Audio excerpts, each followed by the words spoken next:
Hello friends, आज के class में हम लोग देखेंगे एलिफेटिक न्यूक्लियोफिलिक सब्स्टिट्यूशन रिएक्शन और हम लोग SN1 और SN2 रिएक्शन का कंपेयर भी देखेंगे। तो आइए स्टार्ट करते हैं आज का क्लास।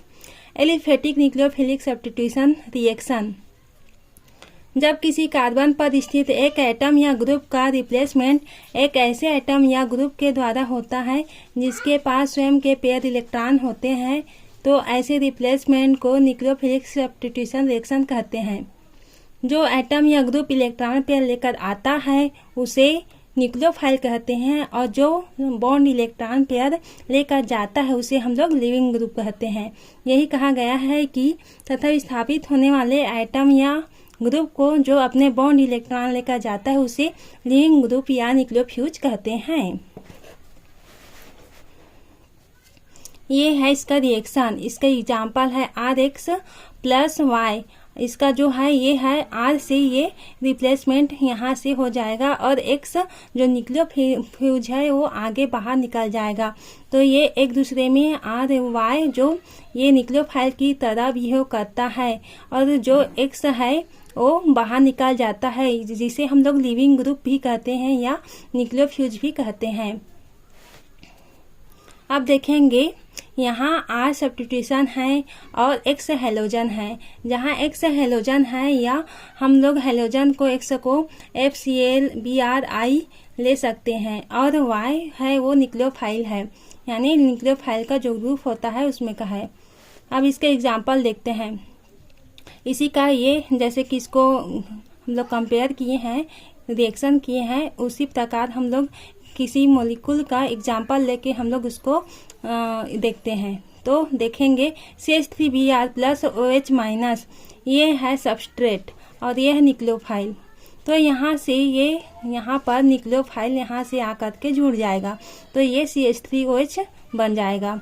और जो Br है ये न्यूक्लियोफाइल क्या है, ये न्यूक्लियोफ्यूज है, यानी लिविंग ग्रुप है जो बाहर निकल जाता है। तो ये प्रोडक्ट है CH3OH और Br लिविंग ग्रुप है। अब देखेंगे हम लोग एलिफेटिक न्यूक्लियोफिलिक सब्स्टिट्यूशन रिएक्शन को SN1 रिएक्शन भी कहते हैं। न्यूक्लियोफाइल में नेगेटिव चार्ज भी हो सकता है। एग्जाम्पल है Cl BrI आदि, या अनावेशित या न्यूट्रल भी हो सकते हैं। एग्जाम्पल है NH3 H2S R NH इत्यादि। There are following charge types for nucleophilic substitution nucleophile substrate product leaving group. अब हम लोग देखेंगे न्यूक्लियोफाइल जो होता है वो क्या क्या होता है, न्यूक्लियोफाइल क्या होता है, सबस्ट्रेट क्या होता है, प्रोडक्ट क्या आता है, और लिविंग ग्रुप जो निकलता है बाहर उसको हम लोग लिखेंगे और रिएक्शन करवाएंगे। तो न्यूक्लियोफाइल क्या है, OH न्यूक्लियोफाइल है, ये नेगेटिव है, और सबस्ट्रेट क्या है, CH3Br जो कि न्यूट्रल है।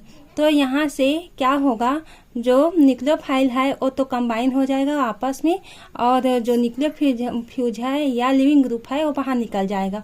तो यहाँ से CH3OH आ करके कंबाइन हो जाएगा यहाँ से, तो ये प्रोडक्ट बन जाएगा, और Br जो है वो बाहर निकल जाएगा जो न्यूक्लियोफ्यूज या लिविंग ग्रुप है।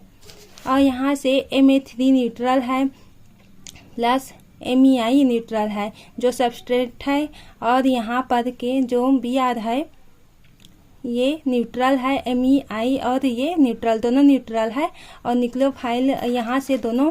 तो यहाँ पर ये Me3 जो है Me से कंबाइन हो जाएगा क्योंकि ये न्यूक्लियोफाइल की तरह बिहेव करता है, और जो I है वो बाहर निकल जाएगा जो कि लिविंग ग्रुप है। उसी प्रकार ये सब पूरा एग्जाम्पल दिया गया है।